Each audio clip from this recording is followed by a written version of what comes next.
Okay guys, so picking up right where we left off with this project in the last video, we've got our generic pot here, and now we're in the last stage of construction. So again, like we've been saying, there's 3 steps to building a thing. Step 1 is collecting all the parts. We need to think about all the major parts that we need for our project, collect them, and then wait for them to firm up before we can start assembling. Once the pieces have become leather hard, then we're at step 2. We can start to assemble the thing. That's what we just finished. We just finished step 2. We got this basically assembled. Now we're at step 3. So now the last step is finishing, is the details, is cleaning, is making this thing nice. This is just generic. It's awesome, yes, that we got this far, but it's rough. You know, like this is unsightly. This straight cut rim I'm not in love with. So we want to kind of remedy those things. Okay, so we want to start by kind of cleaning this body up. Would be the first thing I do is we're starting to refine our pot. So definitely this bottom area at this attachment point is usually a rough spot, as well as the seam. On this one, my seam is okay, but let's go and start cleaning this up. So one tool like we have in the classroom is these rasps. This isn't totally flush right here, and it might have kind of bulged out a little bit. So I can go around with a rasp. I think is a really nice tool to use, really easy to kind of generally level things. The rasp doesn't smooth. I'm not looking for this to smooth things, but kind of looking at any areas that are popping out a little bit. The rasp is kind of cutting really smoothly and leveling things. So this is one tool you could use. So I'm just kind of going around this, making sure that my sides are really level. And it looks good to me now. So now I might switch over to my metal rib, and I'm using the serrated rib with the teeth on it, but I'm using the smooth side of it. So I'm just starting to smooth this out. When I smooth, again, I clean the blade off every time. So I go around this thing, I swipe, and I wipe. So always be cleaning, always be closing. Okay, so just going around this thing. The other thing, sometimes if your pot gets a little hard, this one again, it's a little on the soft side right now, so I'm not going to do this too much. But sometimes if your pot gets a little bit firm and it's hard to smooth, if it's on the harder side of leather hard, I'll take a damp sponge and I'll just go around it a couple times and wipe things down. Just to hydrate the surface a little bit. I don't want to over-hydrate this or overly wipe it, which you can definitely do and has bad effects. And start to kind of really soak the pot out and overly saturate it. Can even start to dissolve sometimes. But I'm just kind of hydrating the surface, which can make smoothing just a little bit easier. I don't want this to be all wet and gummy and crazy, but we can do a little bit of this work here. So the other way, I'm going straight with this when I'm smoothing. The other way is I can, like I said, I think I said before, you can bend this and match the contour. So I like to change it up and do both. I'll go this way sometimes, and then I'll go this way sometimes, just to make sure I'm hitting all the right angles here. So this isn't totally done, but for the sake of this video and demo, I'll be done here. So the body it's pretty cleaned. There's little dings I might want to tend to later on to make sure it's all smooth. Good craftsmanship is attention to details. So the rim of this, it's a cut rim. So it's got corners on it, an inside corner and an outside corner. You think about what a mug is, we're holding this, we're bringing this up to our face and our lips with our hands. They're super sensitive tactile areas. So I feel like a cut rim, in my opinion, a cut rim is hard, it's sharp, it's maybe a little bit aggressive. I don't super love that for a mug, like something round. But that's that's just my style, my thoughts on it. Maybe you like this kind of thing, and then that's fine, you know? So this is your opportunity to make that decision. But if you're like me and you want to round that out, one thing I might start is by finalizing this thing being level. So we cut it by putting it on the banding wheel and drawing a line and cutting it level. And this actually looks pretty good. It's got a little shake to it. It's probably not the straightest cylinder, but if it's got some bumps, some valleys, some unevenness to it, again, the rasp can be really great to just go around the rim and just level this thing out. Even if it's not totally level, if it flows nicely and it's got a pretty level, smooth appearance, that's fine. You're only really gonna super notice it's on level if it's really bad or if it's moving. And after this, it's never gonna be moving. So this can be really nice to just kind of slide around and get some of the like little small unevennesses out.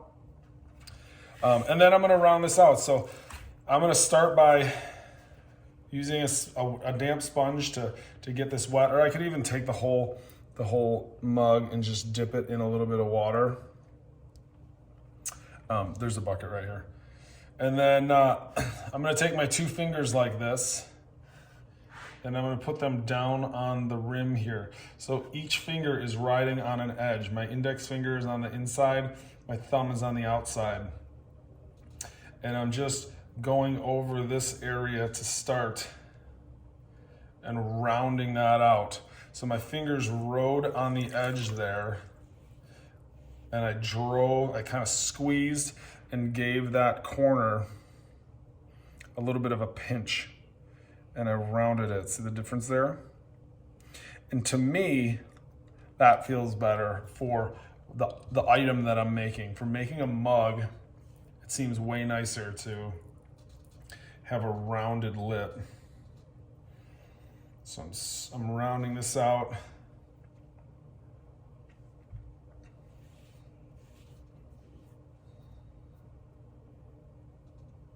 Okay, so there we go.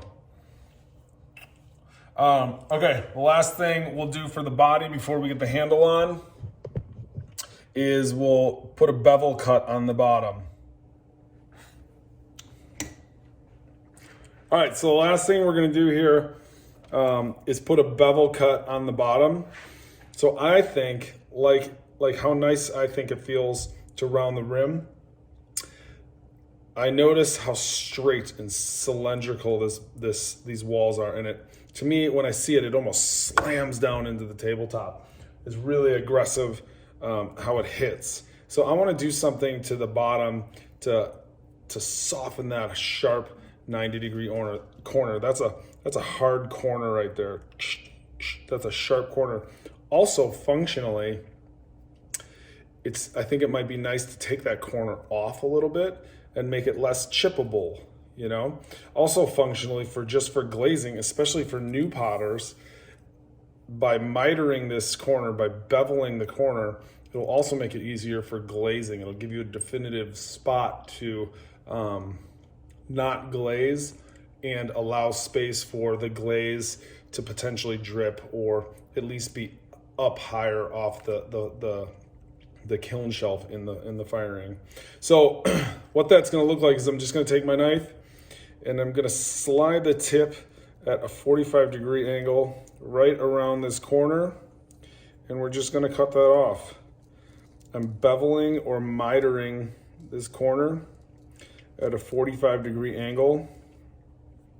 So if you see the angle of my knife right now, 0 is flat against the table, 90 is straight up, and 45 is halfway between that. So 0, 90, 45. So I did a 45-degree bevel cut, and it looks like that. You can see it's a little bit sharp on here. There's a little leftover from cutting. So I'll just come around with my thumb and just soften all that.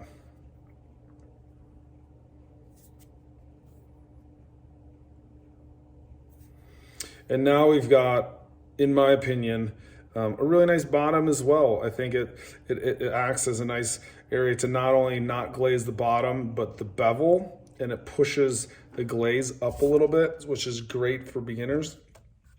But also now, if you can see this in the video, it casts a little bit of shadow. I don't think you can see it as quite as clearly, but it casts a little bit of shadow under here, which kind of, in my opinion, gives it a little lift off the table. It kind of stops it from slamming straight down, but kind of casts a little shadow and almost makes it like lift and float a little bit. So it feels better to me.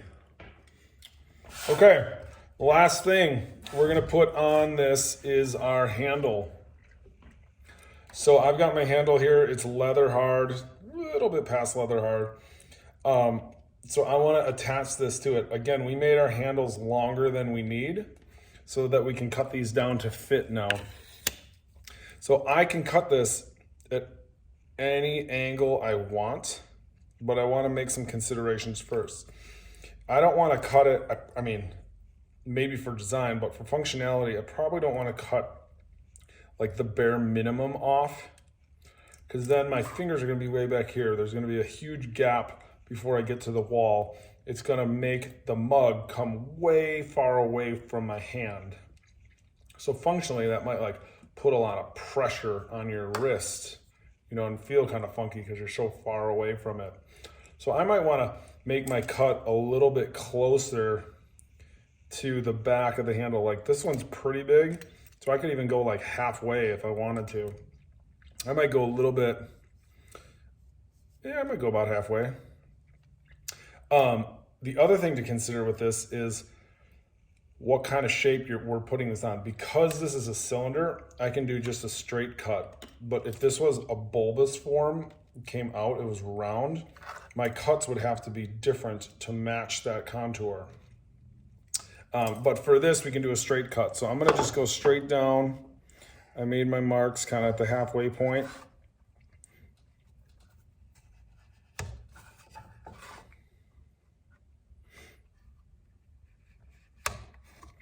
So I cut that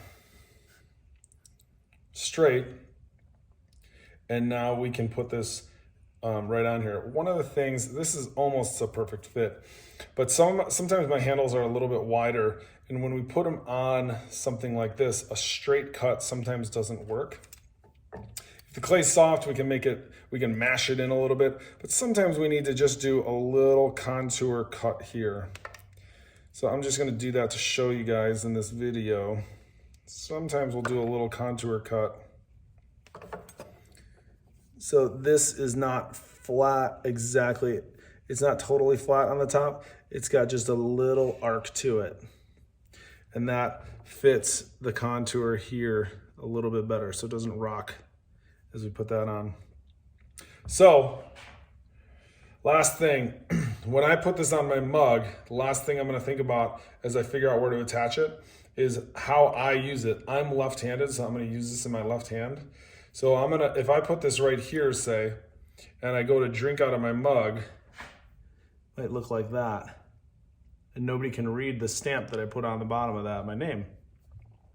So what I might wanna do is put this on my mug like this, so people can read what it says on the bottom of my pot. So I'm aligning my handle with my hand orientation, which is left-handed, and the text on the bottom of my pot. So I'm gonna line this up right here, make my marks. I'm gonna score this, score this.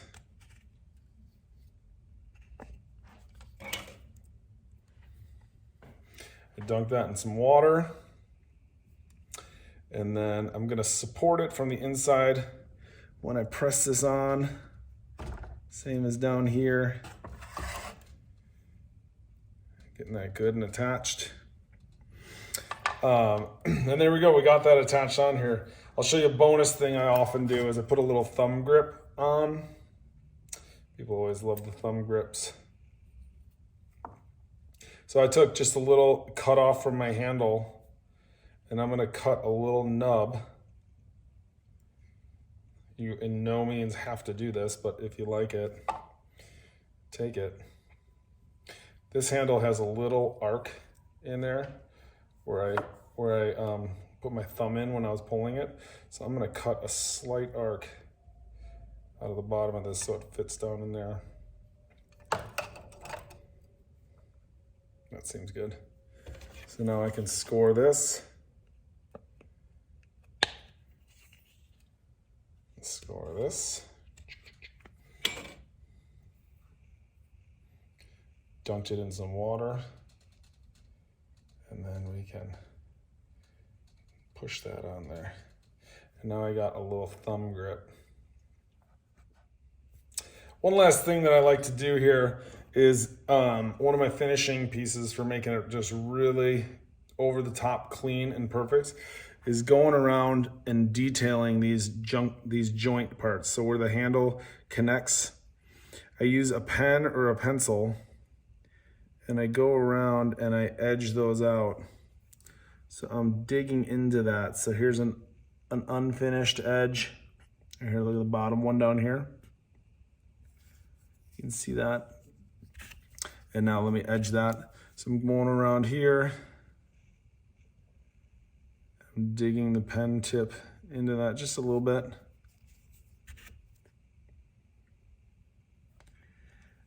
You can see this edge over here. So I like to go around all these things and just give them a little bit of an edge so you can see the attachment point to kind of accentuate the attachment point. And it's just a small, tiny bit of detailing. But one of the things I think it does that's cool is it creates a little well. There's just the ever so slightest well in these points. I'm going around with a paintbrush and getting the little boogers out of there, just cleaning it. But it creates a well, so one of the things that happens is your glaze will pool in those wells and make those joints pop a little bit, almost like an outline. So I often love that. Sometimes it just fills up and you never notice it, but I've just gotten into the habit of kind of detailing things like that. And really liking the super smallest effect that probably nobody notices. But that's what good craftsmanship is, you know, is doing your best work in the area that the viewer doesn't even see or notice. So there we have it. Cleaning my bottom so I can set it down. We have a handled mug with a thumb grip.